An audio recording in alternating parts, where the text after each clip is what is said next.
I want to talk about the way that this movie portrays and thinks about and the messages it conveys about fandom.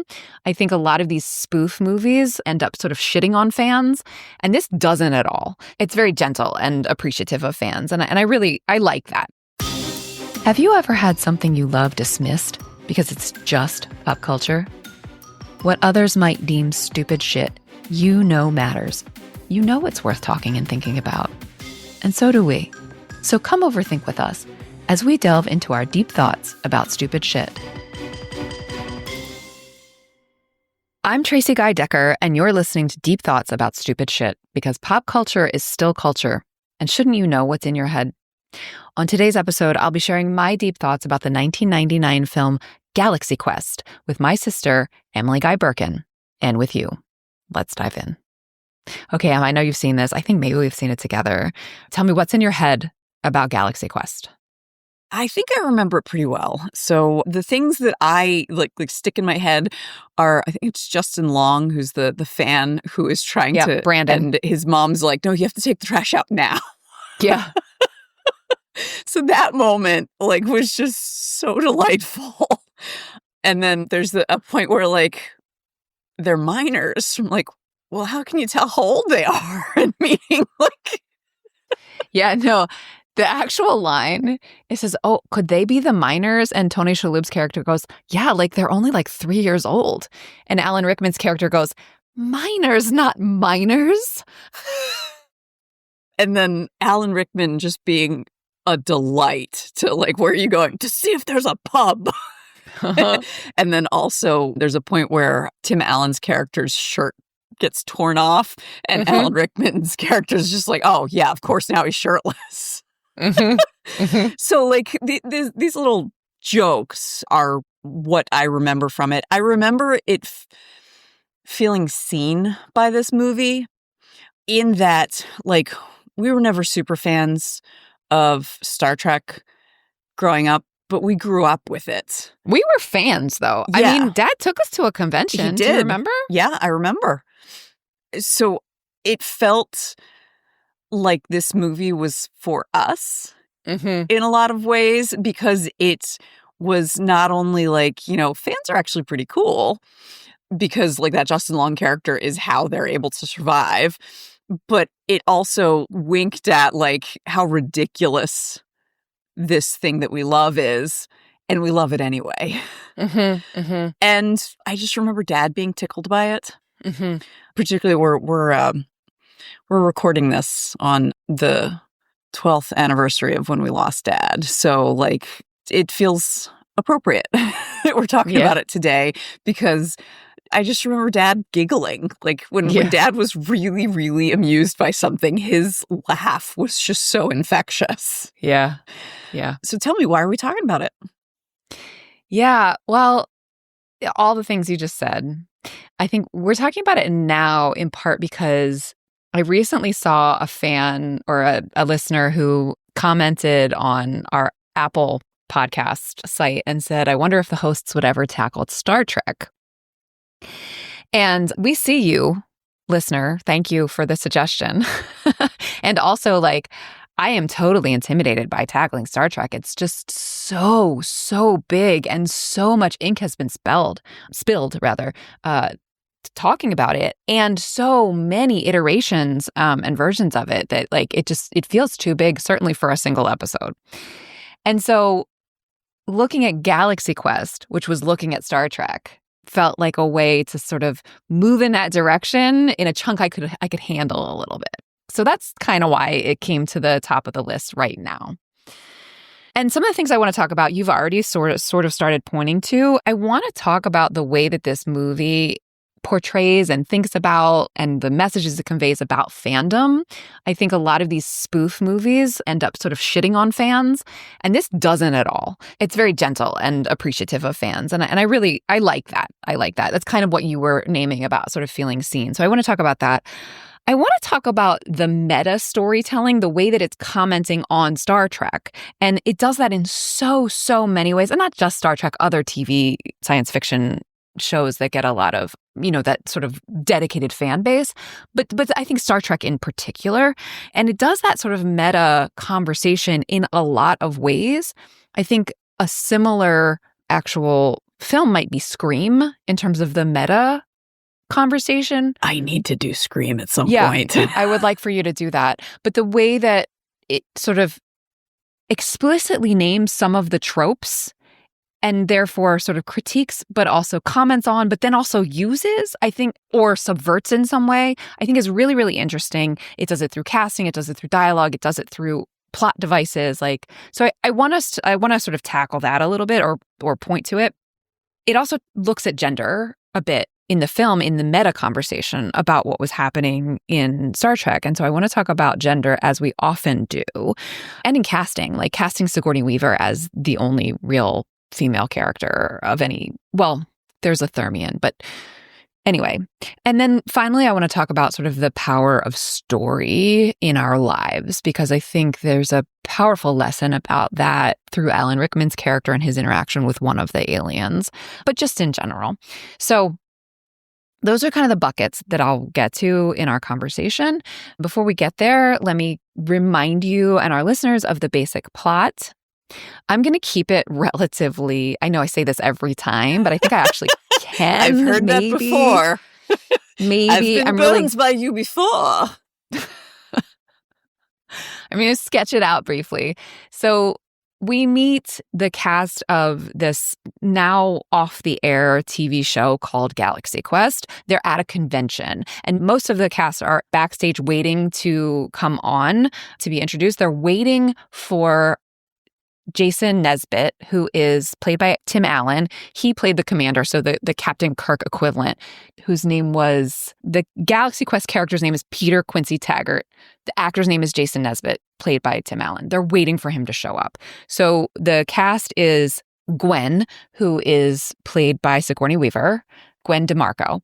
There's Sir Alexander Dane, played by Alan Rickman, who plays the sort of Spock character with like alien head makeup. Think like Next Generation Star Trek kind of. There's Tony Shalhoub, who plays Fred Kwan, who was the tech sergeant. And then Tommy Weber, who played Laredo, who was a child protege pilot in the original show. Now he's a grown-up. So he's the Wesley Crusher. He's the Wesley Crusher, right. But a black guy, which Star Trek, I guess we had that with Nichelle Nichols in the original. Well, and then we had Geordie LaForge. Right. Yes. Thank you for reminding me of LeVar Burton. LeVar Burton. Thank you. I couldn't think of the actor's name. Yeah. So they're all being introduced by a guy, Guy Fleegman, played by Sam Rockwell, who actually turns out had been like an extra on one episode, but he was the one introducing them. He was the red shirt, like the one who died. Shirt. Yeah. Mm-hmm. But he was introducing them at the convention. Jason finally shows up. Tim Allen's character finally shows up, and he just kind of like waltzes in, and they get introduced, and we see them. So we see things, they know each other really well. So Alan Rickman's character's having a panic attack, and Tim Allen's character is like, am I too late for Alex's panic attack? And nope, still happening. Anyway, so it's clear they've been doing this for a while. They go from appearance to appearance, and Jason, Tim Allen's character, just eats it up. He believes all of the stuff, and we see, like, the movie makers show us that he's like really grooving on it. Like, he has a really big ego as a result of the way the fans kind of gush over him. So we see them at the convention. Jason overhears in the bathroom some guys kind of making fun of him and noting how he just has no idea that his friends can't stand him. And so then he gets real short with some fans, specifically actually Justin Long's Brandon, who like wants to ask very technical questions. Like in episode 51, the blah, blah, blah, blah, blah. Like he wants to like an answer because there's some like continuity problem in the science that he wants to ask Jason, who is very short with him and is like, look, kid, it's just a TV show. So fast forward, Jason's hungover, and these guys show up who act real weird. They're wearing uniforms, and they talk real funny. Enrico Colantoni plays Mathesar. He's the leader, and he sort of says, like, your help is desperately needed. And he introduces himself. We are Thermians from the whatever sector. Like he names the place in space that they're from. And Jason thinks it's a gig that he agreed to. And it turns out they're actually aliens. So like all hungover, Jason like is on the bridge of this actual ship that's based on the show. And he like is supposed to be negotiating a peace with this bad guy, Saris. And instead he's like, throw all the weapons at him. And then he like leaves. When they send him home on the equivalent of the like transporter, but it's not, it doesn't look like it did in the original Star Trek. It actually like is this like goo that like envelops him and then shoots him through space. So he lands back at his home and he's like shaking. So he goes to find his castmates and is like, it's real, you know, you guys got to come with me. And anyway, they spurn him and then they're like, maybe we should just take the gig. And one of them is like, wait, do you think this was a gig? Like there's money? And so then they go with him because the Thermians have come back to say, Sarah survived and we need your help. So they're like, you're not taking this gig without us. So they all go. And now there are these actors on this actual spaceship and they're fighting a real bad guy. The Thermians have been receiving our television transmissions, which they have no concept of pretend or lying. And so they receive them as quote unquote historical documents. We learned that their society was in disarray, but they've remade their entire society based on the model of Galaxy Quest. And the actors are like, surely you have theater on your planet. Like, I mean, surely you don't think Gilligan's Island is historical documents. And all of the Thermians like get this sad face and they're like, those poor people. It's just such a great gag. So hilarity and hijinks ensue. They fight this bad guy who's like a legit bad guy and like the person through whom Thermians have learned what lying is. And they like are terrible at the things that their characters would have excelled at. And so that's like humbling and also interesting for them. Meanwhile, there's this meta conversation going on about the old show. So Sigourney Weaver, her character, Gwen, was like, and this, I think this is a bit of a comment on Nichelle Nichols' character a little bit, where like her job was to talk to the computer and to repeat what the computer said. Like, so at one point, even one of the other ones, I think it's Tommy, the Wesley Crusher equivalent, says, you know, that's getting really annoying. And she's like, I have one job on this ship, one, and I'm gonna do it.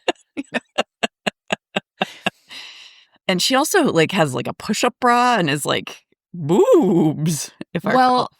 Right. Yes. So her uniform, like they all zip up the center, and hers in the original was always like the zipper was not up to her neck. It was down a little bit to show off a little décolletage.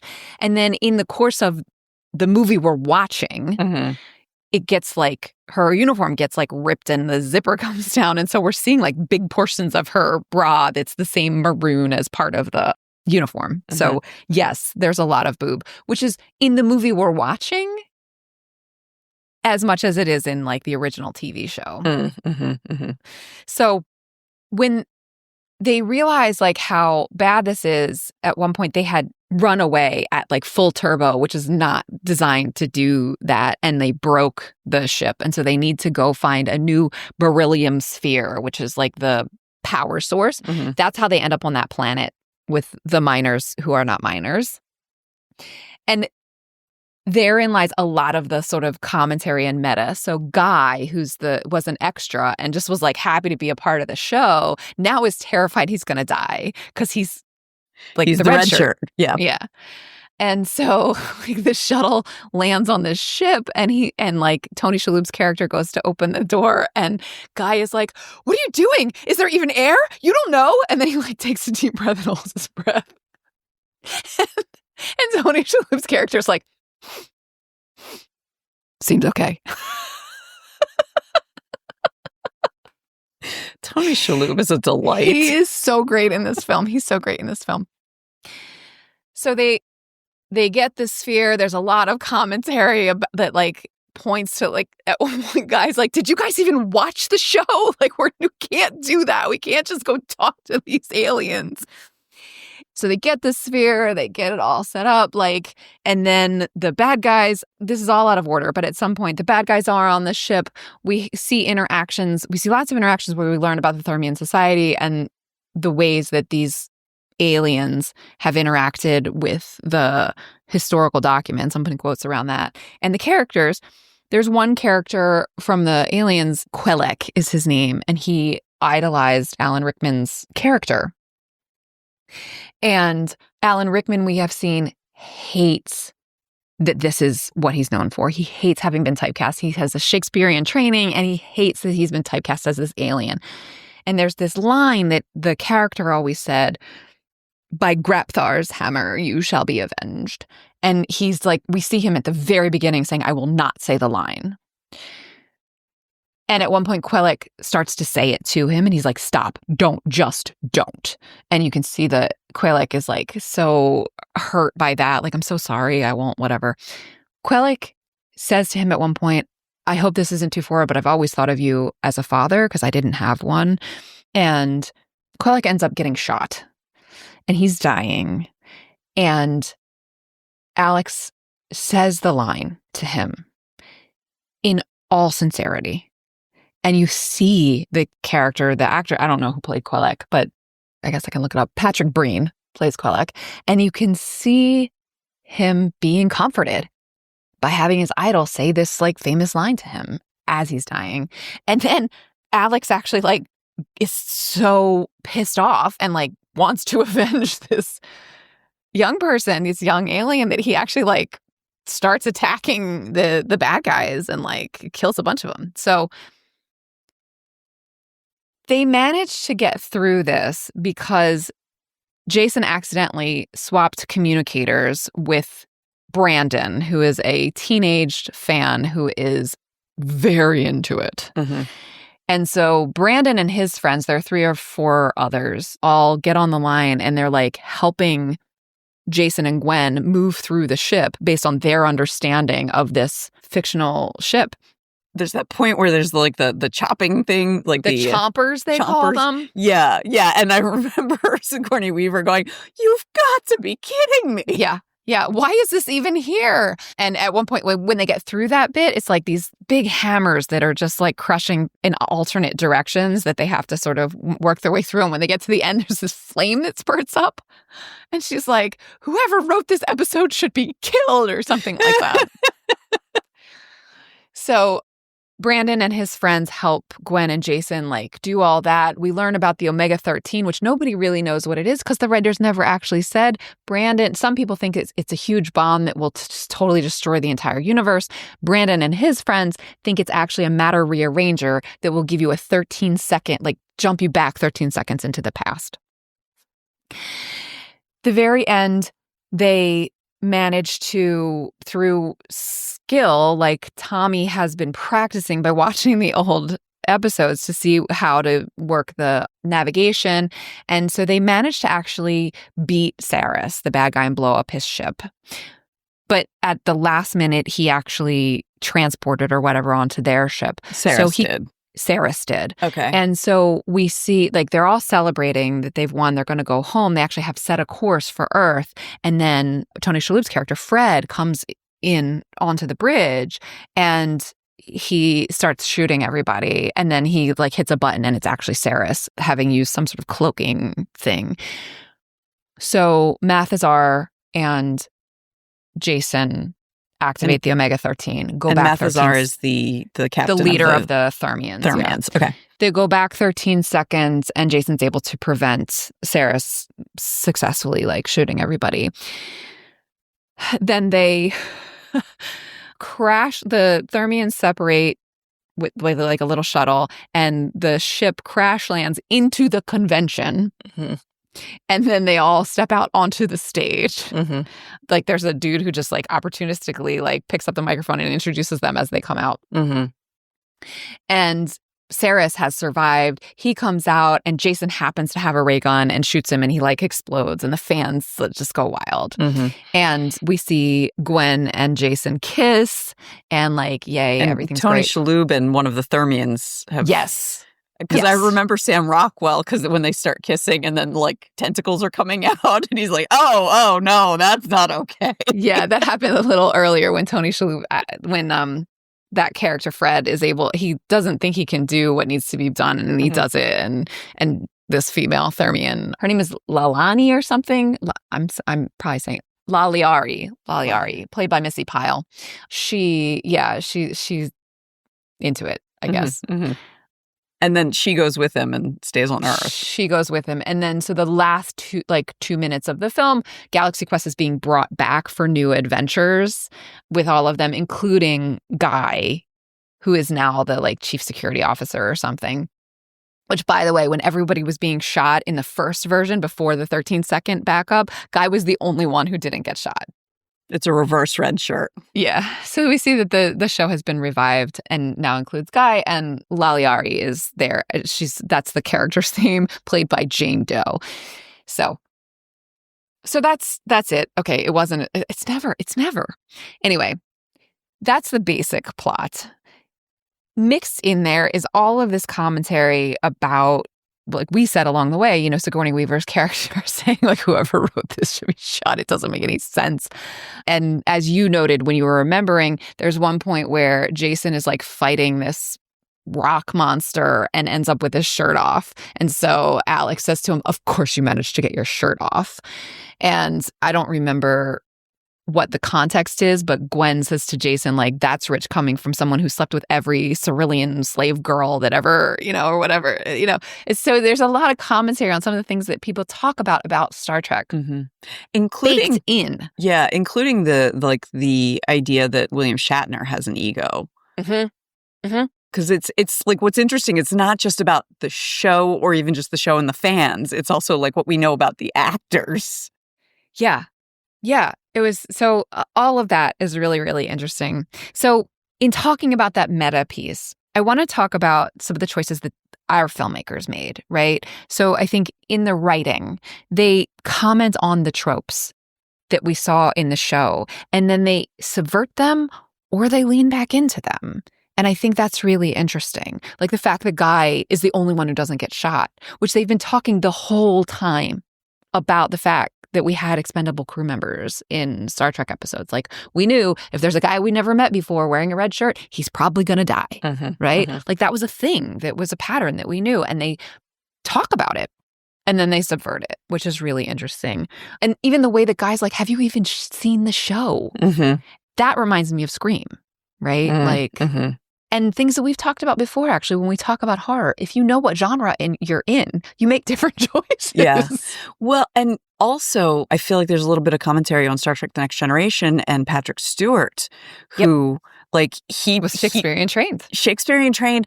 And he did not think it would last. So, like, if I remember correctly, like, he didn't really get to know his castmates. Everyone thought he was a dick the first year. And I think he didn't even, like, get a long-term apartment or something. Because he didn't think it was going to last. There's no way this will last. Yeah. There was also, like, the casting choices, right? So Sigourney Weaver, who we have talked about in Alien, and her role in Alien. Ghostbusters. Yes, true. I think for me, Alien, because it's set in space, feels the more relevant echo with her casting. And there's something really ripe for me about Weaver being cast in this role versus her role in Alien, which was so no nonsense and gritty. And as we talked about, like, she was still the gorgeous woman that she is, but was not hypersexualized. Not at all. Whereas this character is self-consciously hypersexualized. Like, there's commentary on it. And so I think there's something really interesting in that doing that to and with Sigourney Weaver, who has this anchor in science fiction in a different role. So, like, reminding us that it is not, by choosing her, part of the meta commentary is that the hypersexualization of a female character in space is not required. I think, even though she is in this movie. Well, and I feel like there's an echo to, like, Sigourney Weaver is a really intimidating, impressive person. And she's blonde in this, isn't she? Yes. And, like, always fully made up and, like, the boobs. And I'm thinking about... And, like, nails. Yeah. She's very hyper-feminine, hypersexualized. Yeah. And I feel like there's a commentary in there also about the very well-known story about Nichelle Nichols after the first season of Star Trek wanted to quit because she felt like she was being marginalized and tokenized. Because she was. Like, she was wearing... They made her wear a short skirt. All she did was, like, repeat things. Like, very much like the Gwen character in this. And it was actually Martin Luther King who convinced her to stay because he was saying, you don't know who you are inspiring. Right. And so Nichelle Nichols was also a very intimidating and impressive individual. Right. Like, she was so much more than this pretty black woman who acted like a secretary. Right. In the show. And it kind of gets to those decisions that people from marginalized communities have to make when taking roles. And we also know that Whoopi Goldberg was inspired by Nichelle Nichols because she went on to become Guinan on Star Trek The Next Generation. On The Next Generation, right. Even though she's known as a comedian. Right. Right. But she loved that there was a black woman on the bridge of the Enterprise, and she wanted that too. Right. So, like, it's so much. Like, there's so much in there. Yeah, it's very ripe. It's very ripe. Yeah, it definitely is. I think it's also, when I think about casting, not just Weaver, but the other, like, this was really an all-star cast at the time in 99. And, like, Rockwell was not yet an Oscar winner, but he goes on to win an Oscar. And, like, he does a really great job. He's a phenomenal actor. In many ways, Guy is, I don't know, sort of the heart, because it's through him that we get a lot of the commentary on the show. I mean, it's also through Gwen and Jason, but he actually will sort of say explicitly, like, this is how it works in the show, which is kind of, it was a great choice, I think, in terms of storytelling, to have this guy who was a hanger-on to come along, to then give us some exposition, but also some of that meta commentary. And Rockwell's just a great actor. So that also really helped. So, and Tim Allen was at the height of his popularity in 1999. It was before he revealed what a nut job he is. Rickman is and was and has been, I mean, I think it was before he became Severus Snape, but he was already sort of a well-known face in Hollywood. And Shalhoub too, like, I think the casting was really, really powerfully good and gave us those sort of, as you say, the actors are sort of tropes, right? Like, Shalhoub's Fred Kwan is like the only one who, after the initial transport, is not freaking out. He's like, whoa, that was a thing. You know, like, he's just totally chill. And like at one point he like talks to the bridge. He's like, because he's supposed to be like Scotty, like the engineer, the chief engineer. He's like, so we could do this thing, and what do you think? And they're like, yeah, let's do that. And he's like, right again. Come on, guys, group hug. Like, well, the other thing is, like, because there's the point where when he's not sure he can do like the transport or whatever it is, and I think it's Alan Rickman, I don't remember. Someone's like, you always had your lines. You always were so professional. Like, you can do this, and like he is kind of like, he's a working actor. Like there's that, not trope, but like the fact that there are within these fandoms these people who, it's a gig, but they take it seriously. They take the craft seriously, but not themselves. He is exactly that. Right. And even though, because like, you know, you've got the Alan Rickman character who is like, thinks this is beneath him. Right. And then you've got the Tim Allen character who thinks this represents how his merit he is, like his merit, his like, you know, his worth, because like, you know, he's Captain Jason Nesmith or whatever. No, he's Captain Peter Quincy Taggart. Yeah. And when it's just a show, and like in between them is the Tony Shalhoub character who just, he recognizes this is a gig, but I'm going to give it my all because I was hired for this. Right. Yeah. Yeah, I think that's right.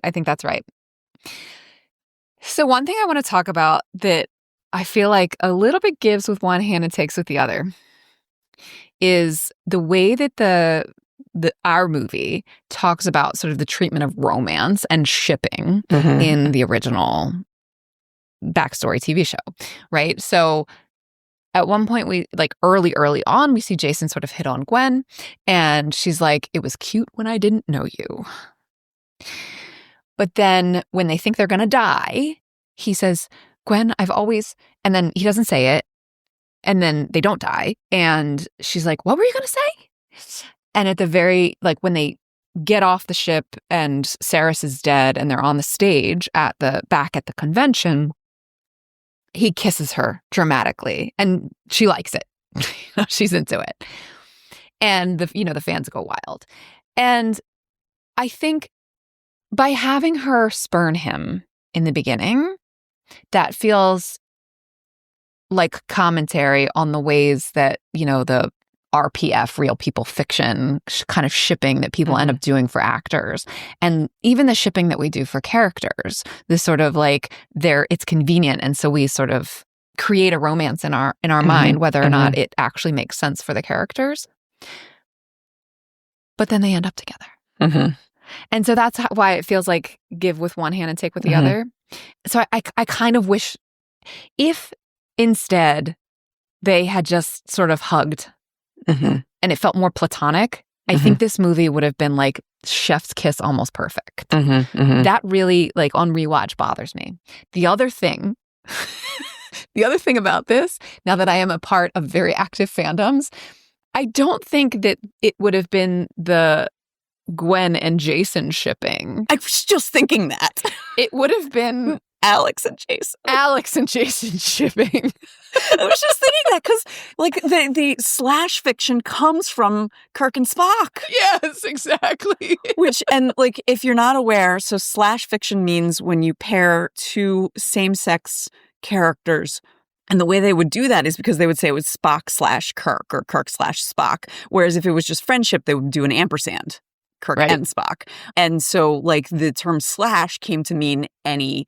And so I learned about the term slash when I was in the X-Files fandom, and there would be Mulder and Skinner. So it would be Mulder slash Skinner, which like Mitch Pileggi, but I didn't get it at the time. Things change. Anyway. But you are right. And if they made it, I don't know, maybe not. But I feel like maybe if they made it now, there would still be the hitting on, but you'd see at least the fans would be like, I thought I saw a little something between you two. Yeah, maybe. Although my most vivid memory about going to that Star Trek convention, because I would have been, 10, 11? You would have been about 13, 14? Like that. Yeah, I was about then. It was after the one with the whales came out, the movie with the whales, which... 4. And there was a woman asking it because William Shatner was there. Yeah. And he was taking questions. And a woman got up from the back and then came like all the way to the front. And he was like, her. Oh, whoa. And she was asking about the romantic tension between the 20th century woman that is there in that film that, it's Kirk's, lover of the day. And like, I, as a kid, remember being like, wow, she's really intense about this. Yeah, I vaguely remember her.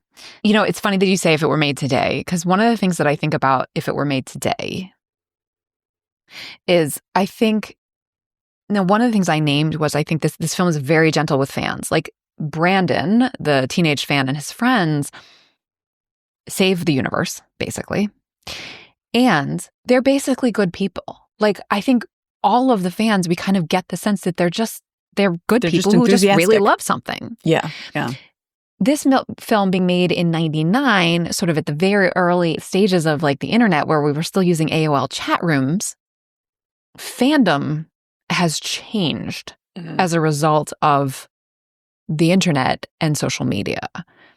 And I'm not sure that one can tell a story about fandoms and sort of be like, yeah, they're just basically good people who really love something. Yeah, that's true. Even in the fandoms of which we are a part, there's some vitriol that people direct at one another if they disagree about interpretations of the show, you know? Like, there are decidedly like camps. And as with any politics where the stakes are actually quite low, the politics are vicious. And that's a piece that I think in some ways like harkens back to a gentler time. So I both appreciate that our movie makers of the movie Galaxy Quest in 99 did not shit on fans. I also think that they were portraying a fandom that was less susceptible to the kinds of vitriol because it was less connected, less interconnected, less immediately connected than we are today with Tumblr and Twitter and all of the other ways that we keep in touch, like Discord servers and whatnot, the way that we keep in touch with one another these days that ends up in such like vitriolic, cliquey kinds of community, like not even just inter-fandom, intra-fandom. Yeah. One thing that is coming up for me, though, is so I said, like, you know, we weren't super fans of Star Trek, but you know why I said that? Because I'm a girl. And so even then, there was gatekeeping about nerd culture. Like, oh, you like Star Trek? Well, you know, name blah, blah, blah, blah, blah, blah. Like, you know, and in the way that any woman who is interested in something that is male-coded or needs to credential herself. Yeah. And the fact that Justin Long are all his friends boys? No, there's one girl. She doesn't have a name. Yeah. Or, I mean, I'm sure she has a name, but we don't learn it. So, and that I think is interesting to think about. And then there's also like the kind of intra-fandom vitriol is also like we've seen the gatekeeping, not just of the like a woman having to credential herself, but then the gatekeeping when Ghostbusters did the reboot with women and there was so much nastiness specifically towards Leslie Jones, and with the new Star Wars films and like, you know, Captain Marvel and like all of these white geek boys acting as if something was being taken away from them. So like it gets to this realization that I've had over the past few years that every human community is a microcosm of the human community. Interesting. Yeah, I think that might be right. Yeah, you're right. There was absolutely gatekeeping even in 99. I think it didn't have the same kind of reach and scale because of the ways in which our current interconnectedness through the internet. You know, other than going to that convention, I had no way of interacting with the Star Trek fandom. Right. Well, especially when we were children. But, yes. But even as I was an X-Files fan. Like, I would have called myself an X-Files fan. I did not interact with the fandom in part because, like, it just never occurred to me to get into fan fiction. Like, I just didn't think about it. And so and that's often the entry point into fandom. Right. But you can't avoid it now. You know, just being on social media, you are exposed to fandom. I mean, you could avoid it if you wanted to, but. Okay. If you are someone who likes. If you like a show a lot. If you like a show. Yeah. Anyway. Yeah. So those are some interesting things about. So I think you're pointing out the fact that like there was gatekeeping that is gendered and racialized. I will note that this film does not pass the Bechdel test. So the Bechdel test, as a reminder, listeners, is from Alison Bechdel. It asks us, we ask ourselves 3 questions. Are there at least 2 named female characters? So they actually have names. Do they talk to one another? And do they talk to one another about something other than a man or a boy? And we do have two named female characters, but they don't talk to one another. So there's Gwen, and then there's Lalari, the Thermian, who ends up with Fred, and they don't talk to one another. And what's interesting is that like there's a degree to which like that's the case because that was the case with Star Trek. But on the other hand, our filmmakers self-consciously, intentionally like broke a lot of those things. But gender was not one of the ones that they felt the need to do. And we see female fans at the convention, dressed like Gwen's character. She even poses for pictures with them. And they witness the exchange where she says, I thought it was cute when I didn't know you. And then like Jason looks at them and they all kind of giggle and wave. So it's still like they're still doing the thing, even as they watch their idol snub him. So, which in some ways feels like an accurate portrayal of the way humans behave. Yes. And in other ways, I want more. Like, so if I were to make a Galaxy Quest-esque movie today, I would have a lot more female characters. And I would have them, like, talk about this. Like, what's great and what's shitty, you know? So that's the thing that I just wanted to name, you know, especially since you brought up the gendered and racialized pieces of the gatekeeping. But the last thing that I kind of pointed to, and then I just want to sort of spell out a little more that I think that this film really takes seriously is the power of story to comfort and to create and build community. Like, and the way that people come together on it. Like, in some ways, this is another story of found family, right? I mean, so many movies, that's what it's about. Or at least movies that you and I seem to be drawn to. That was one of Dad's favorite things. And in some ways, this is another one of those because they come together again, this cast who knows each other in some ways very well and like kind of just tolerate each other. But they really they work together toward common cause, i.e. their own survival, and end up like really like coming to appreciate one another again. And it was the stories that they were telling that helped them do that. We also saw, as I mentioned, like the Quellec's death and Rickman's character, rather, Alex, sort of knowing what he needed to do to comfort this dying friend or acquaintance even, but who idolized him and doing that. And you had, before we started recording, you had a related anecdote that you wanted to share about that. So that Hammer of Grabthar thing, by Grabthar's Hammer, whatever, reminded me of something I remember seeing. It's probably been 20 years ago. VH1 used to have the Behind the Music TV show, and often they would go and look at like one-hit wonders. And so many one-hit wonders were like resentful of the one hit because they're serious musicians. They've been creating art all this time, and people only they do concerts and people only want to hear the hit. That's all they care about. And if I remember correctly, it was Biz Markie who wrote You Got What I Need, who said, like, I'll play that all day long every day. I made something that everybody loves. I made something that made people feel good. I did that. And so I'm going to play that for them because that's what they want to hear, even though he went on to make lots of other music. And I just so appreciated that way of looking at it because I can totally understand the resentment of like, you know, you do something and it takes off, especially if it's a lot of times these one-hit wonders were just like they threw it together in a week. Our friend of the show, Scott Kennemore, talks about his first book, The Zen of Zombie, he wrote in like 3 weeks and it sold immediately, even though the soulful, like all him, like kind of semi-autobiographical stuff that he poured his heart and soul into, nobody was interested in. And there's something that hurts about that. But at the same time, it's like recognizing that you've done something that resonates with other people and what a gift and privilege that is, even if it's not what you wanted, recognizing that it's not necessarily about you as the artist.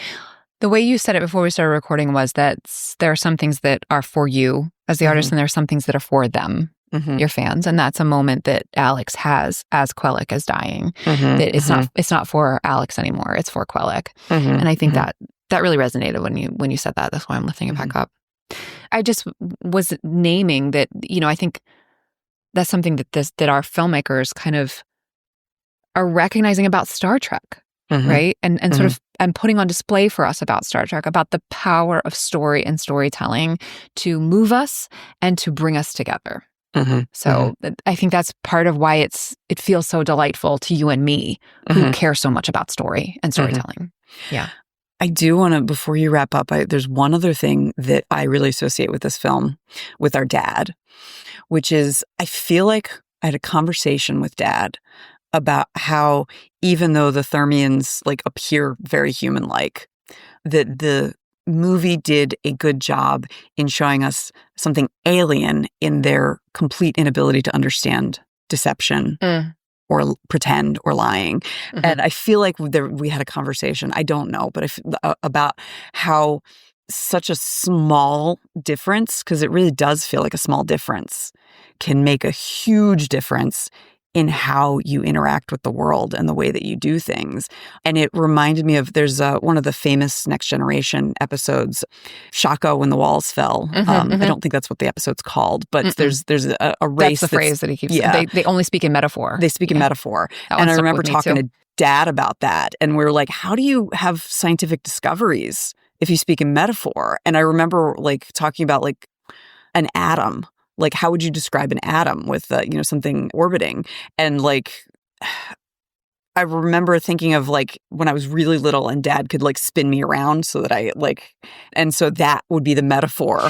You know what? It's really fascinating and we don't have time for is that all language is metaphor, right? Like a cell, like in our body's cell, is so named because when they finally saw it under a microscope, it reminded the scientist of monk cells. Rooms. Yeah. Anyway. We don't have time for that. But that piece of it, I just remember being part of what Dad loved about this movie. Yeah. Because it's taking the science fiction seriously, even as it's like completely making fun of the science fiction. And the Thermians, too, when they're not using appearance generators, look like giant kind of squid with tentacles and stuff. So even that, like they didn't. And they move very awkwardly and speak very awkwardly when they're in their human form. Yes. They took that seriously. They actually did take that science fiction seriously. Like aliens aren't going to look like us. Yeah. But we need them to look like us. And so. Well, and that's why there's the tentacles when Lalari and Fred are getting it on. Right. And Sam Rockwell is so uncomfortable. Yeah. Guy's just like, don't. It's really funny. So, but that's the sort of thing that I think, like, when we talk about, take the craft seriously, but not yourself, thinking through the logical consequences of a society that is entirely truthful. Right. Even the fact that they thought that Gilligan's Island was real, like that, it was like, it's for comic effects, but actually like it helps like fully paint the picture. Yes. Yeah. And that's the kind of thing I feel like Dad loved about sci-fi. Agreed. Like he really loved when it was just like, oh, how would that change the way people did things? Yeah. All right. Well, let me see if I can wrap up our highlights and then you can fill in anything I miss. So we talked a lot about how this movie, Galaxy Quest, creates a commentary on Star Trek, and it's multi-layered. So it's about Star Trek, the fiction that we, from the 60s that we watched. But it's also about the interactions of the fans with that TV show. And it's also about the actors who played the various characters. And it tackles not just the classic original Star Trek, but also some of the other iterations with some of the things that show up. It does it with casting. It does it with storytelling. It does it with some of the actual plot devices that happen. And so it names the tropes. It subverts them or it leans into them, but it does it self-consciously and with a wink, which is it's delightful. It's delightful.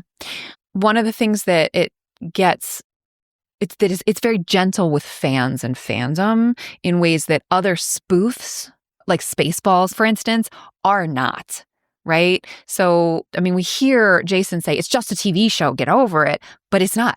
It's real. And because these kids like love it so much, they save the universe.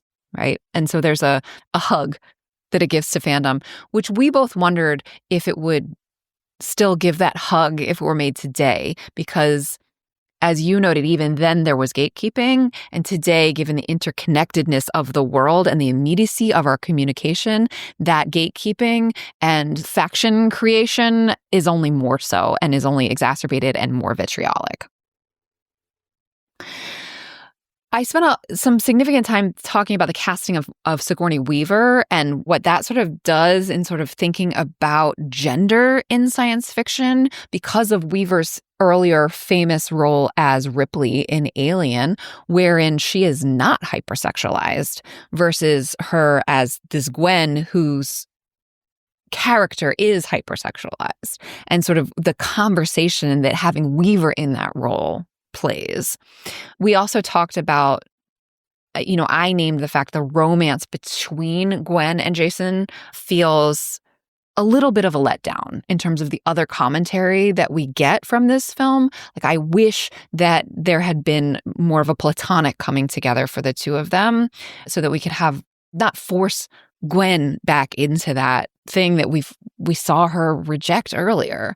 We also named that today the shipping would not be between the straight couple. Oh, well, there would be shipping, but there would also be shipping. Well, there would have been shipping in 1999 too. They just weren't willing to talk about it. To talk about it. Totally. Because there was in the 60s for Kirk and Spock. Oh yeah, yeah. So that sort of feels like a piece that is missing that would have absolutely been a part of it.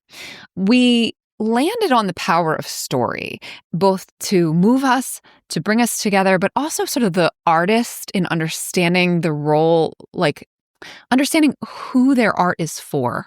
And that while there is art that the artist makes for themselves, and that's important, there's also almost like what the artist owes the person who is moved by their art. Or maybe owed is the wrong way, but sort of the opportunity to kind of lean into that and do good and move other people that we see happen sort of in a specific moment for Alan Rickman's character Alex when someone who idolized his TV show character is dying. And you brought in Biz Markie as an example of what that can look like. I remember being like, dude, you are so sweet. I love you. Like when he's like, I'll play that all day long. If people want to hear it, I want to play it. Because there's just recognizing that you have brought joy. Yeah. And like that joy is something that you can continue to provide, even if you're tired of the song. Yeah. And then where we finally landed was you noting the ways in which our dad appreciated our movie makers taking the science fiction seriously and sort of the questions that then spin out the story. So this is a society that has no concept of lying or even pretend, that is radically truthful. And what happens then? How do they receive fiction? And that led us to a conversation that we can't finish about metaphor and a specific TNG episode, Shaka When the Walls Fell, but also just the idea that like we can't get away from metaphor, which I could talk about for another 3 hours, to be honest, but I won't. Did I forget anything? We have like 2 minutes. The only thing is I'm just bringing in how there's layers of the casting of Sigourney Weaver as Gwen that kind of harken back to Nichelle Nichols as Uhura and the difficult position that marginalized actors find themselves in. Yeah. Cool. So thanks for coming with me on this Galaxy Quest. Where are we going with our deep thoughts next week? Los Angeles. I'm going to be bringing you my deep thoughts about Pretty Woman. Oh, okay. Well, I'll look forward to hearing about them. All right, I'll see you then. This show is a labor of love, but that doesn't make it free to produce. If you enjoy it even half as much as we do, please consider helping to keep us overthinking. You can support us at our Patreon. There's a link in the show notes. Or leave a positive review so others can find us. And of course, share the show with your people. Thanks for listening. Our theme music is Professor Umlaut by Kevin MacLeod from Incompetech.com. Find full music credits in the show notes. Thank you to Resonate Recordings for editing today's episode. Until next time, remember, pop culture is still culture. And shouldn't you know what's in your head?